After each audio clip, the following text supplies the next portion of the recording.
बदलत्या वातावरणामध्ये भूक पण लागत नाही आणि जेवायची इच्छा पण होत नाही। अशा वेळेस हे 15 मिनिटात तयार होणारं मिरचीचं लोणचं तुम्ही नक्की बनवून ठेवा।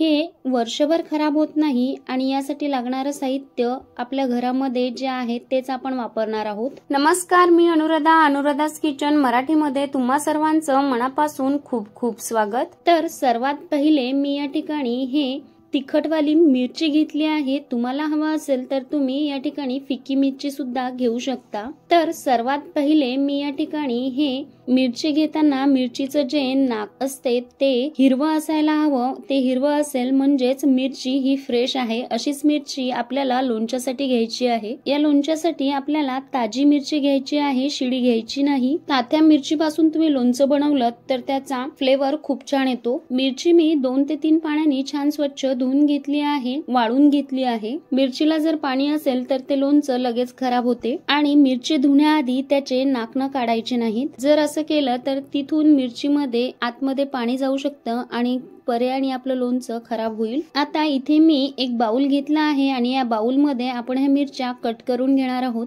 एक एक मिरची घेऊन इला 1-1 इंचाच्या अंतरावर कापायचं आहे। तुम्हाला हवा असेल तर तुम्ही मोठ्या आकारात सुद्धा कापून घेऊ शकता। असं छोट्या छोट्या तुकड्यांमध्ये मिरची कट केली तर मिरची वाया जात नाही। तुम्हाला हवं असेल तर तुम्ही एका मिरचीचे 2 पीस सुद्धा करून घेऊ शकता। इथे मी विसरले होते, जे मी मिरची घेतली ते इथे 250 ग्रॅम आहे, म्हणजेच 1 पाव आहे। या पद्धतीने मी सर्व मिरची कापून घेतली आहे। मिरची कट केल्यानंतर तुम्हाला जर लोणचं तिखट खायचं नसेल तर या पद्धतीने मिरची अशी करून यामधल्या एक्स्ट्राच्या बिया काढून घ्यायच्या, म्हणजेच त्याचा तिखटपणा कमी होईल। ही एकदम सोपी पद्धत आहे मिरचीचं बी काढायची। अशा पद्धतीने जर तुम्ही मिरचीचं बी काढून घेतलं तर लोणचं थोडं कमी तिखट होईल। पुन्हा एक वेळ असं करून घेऊ आणि पुन्हा ही मिरची बाउल मध्ये काढून घेऊ। जेवढं होईल तेवढं आपल्याला यामधलं बी वेगळं करून घ्यायचं आहे, म्हणजेच आपलं लोणचं थोडं फिकं होईल। आता ही मिरची आपण साईडला ठेवून घेऊ आणि इथे मी 2 लिंब घेतले आहेत आणि त्याचा मी रस काढून घेणार आहे। माझ्याकडे आता 2च लिंब होती म्हणून मी 2 घेतले आहेत, पण तुम्ही 4 घ्यायचे आहेत आणि त्याचा रस काढून घ्यायचा आहे। पावशेर मिरचीसाठी आपल्याला 1/4 कप लिंबाचा रस घ्यायचा आहे। आता आपण मिरच्या वापस घेणार आहोत आणि त्यामध्ये 3 चमचे मीठ टाकून घेणार आहोत। लोणच्यामध्ये थोडं जास्त मीठ घातलं जातं कारण मिठाने मिरचीचा तिखटपणा कमी होतो आणि लोणचं टिकण्यास मदत होते। यासोबत आपण जे लिंबाचा रस घेतला आहे तो सुद्धा यामध्ये टाकून घेणार आहोत। आता हे व्यवस्थित छान मिक्स करून घेऊ। मीठ इथे प्रिझर्वेटिव्हचं काम करणार आहे। घरी जर मिरचीचं लोणचं बनवलं तर ते फटाफट बनवून तयार होते आणि हायजेनिक पण असतं। आता हे व्यवस्थित मिक्स झालं आहे। अशा पद्धतीने मीठ आणि लिंबू टाकून ठेवलं की मिरची लवकर सॉफ्ट होते। आता यावर झाकण ठेवून ही साईडला ठेवून घेऊ। इथे मी एक तडका पॅन घेतला आहे आणि त्यामध्ये अर्धा कप तेल गरम करून घेतला आहे।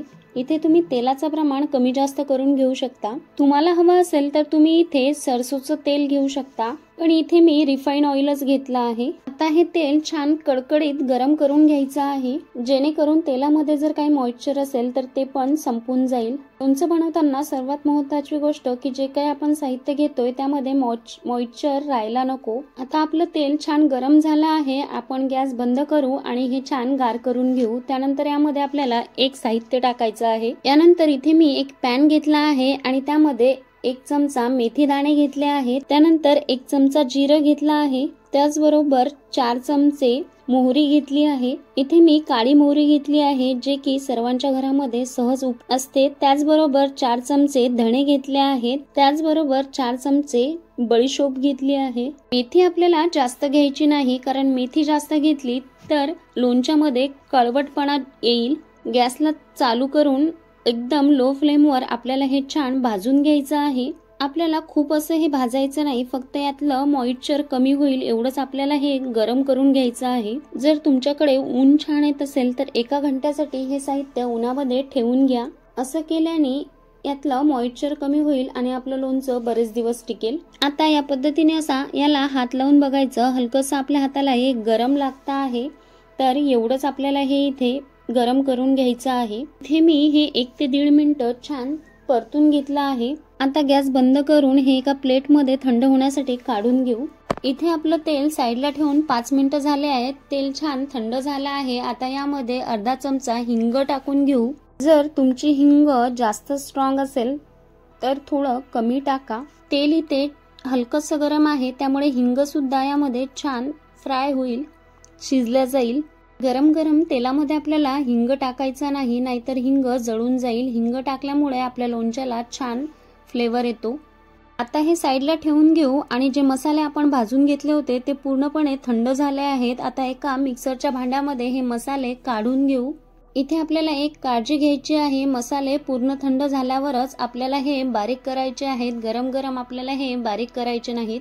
आता मिक्सरचं झाकण लावून आपल्याला हे एकदम फाईन पावडर मध्ये बारीक करायचे नाहीत, तर थोडेसे हलकेसे जाडसर असं आपल्याला हे वाटून घ्यायचं आहे। तुम्ही इथे बघू शकता, असं मी इथे जाडसर वाटून घेतले आहे। खूप जाडसरही ठेवायचं नाही। यामध्ये मोहरी छान बारीक झाली पाहिजे, असं आपल्याला हे छान बारीक करून घ्यायचं आहे। आता हे सुद्धा साईडला ठेवून घेऊ आणि मिरचीला घेऊ। मिरचीला आपण साईडला ठेवून 10 मिनिटं झाले आहेत। 10 मिनिटांनंतर मिरची सुद्धा थोडीशी सॉफ्ट झाली आहे। असं मिरचीमध्ये लिंबू आणि मीठ टाकून ठेवल्याने लिंबू आणि मीठ मिरचीच्या आतमध्ये मुरल्या जातं आणि त्याचा फ्लेवर छान येतो। आता आपण जो मसाला वाटून घेतला आहे तो यामध्ये टाकून घेणार आहोत। थोडा थोडा करून तो असा मिक्स करून घेऊ। हळूहळू आपल्याला सर्व मसाला यामध्ये टाकून छान असा मिक्स करून घ्यायचा आहे। या पद्धतीने पूर्ण मसाला यामध्ये टाकून घ्यायचा आहे आणि असा व्यवस्थित मिक्स करून घ्यायचा आहे। यानंतर यामध्ये काही मसाले टाकून घेऊ। इथे मी 1 चमचा हळद टाकून घेतला आहे आणि 1 चमचा काश्मीरी मिरची पावडर टाकून घेतली आहे। मिरची आणि तिखटाने आपल्या लोणच्याचा कलर खूप छान येणार आहे। त्यानंतर यामध्ये 1 चमचा कलौंजी टाकून घेणार आहोत। कलौंजी आपल्याला कधीही बारीक करून टाकायची नाही, तर ती अशीच टाकायची आहे। आता हे व्यवस्थित छान एक वेळ असं मिक्स करून घेऊ। तुम्ही बघू शकता आपलं लोणचं किती छान टेम्पटिंग दिसत आहे। याला बघूनच तोंडाला पाणी सुटलं आहे। आणि सर्वात महत्त्वाची गोष्ट म्हणजे हे लोणचं बनवण्यासाठी जे साहित्य आपण वापरलं आहे ते जे आपल्या घरामध्ये अवेलेबल असतं तेच वापरलं आहे। आता हे तेल सुद्धा यामध्ये टाकून घ्यायचं आहे आणि पुन्हा एकदा हे व्यवस्थित छान असं मिक्स करून घ्यायचं आहे। हे लक्षात घ्यायचं आहे की आपल्याला तेल पूर्ण थंड झाल्यावरच या लोणच्यामध्ये टाकायचं आहे, कारण गरम तेल टाकलं तर मिरची शिजल्या जाते आणि तेल लगेच लोणचं खराब होते।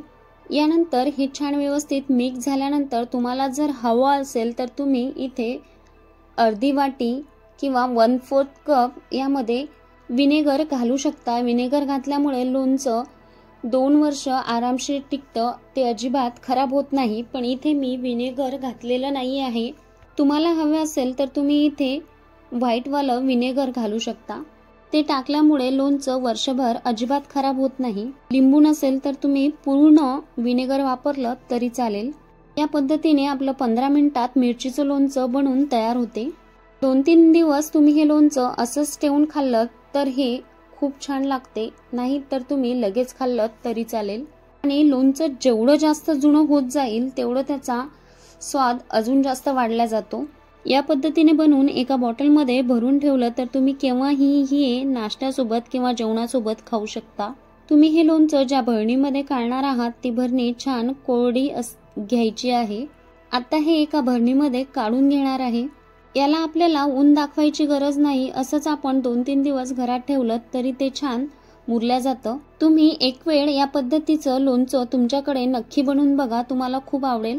तर इथे आपलं मिरचीचं लोणचं बनवून तयार आहे। तुम्हाला माझी आजची मिरचीच्या लोणच्याची रेसिपी कशी वाटली हे कमेंट करून मला नक्की कळवा। आवडली असेल तर एक लाईक करा। पुन्हा भेटू अशाच नवीन रेसिपीसह, तोपर्यंत धन्यवाद।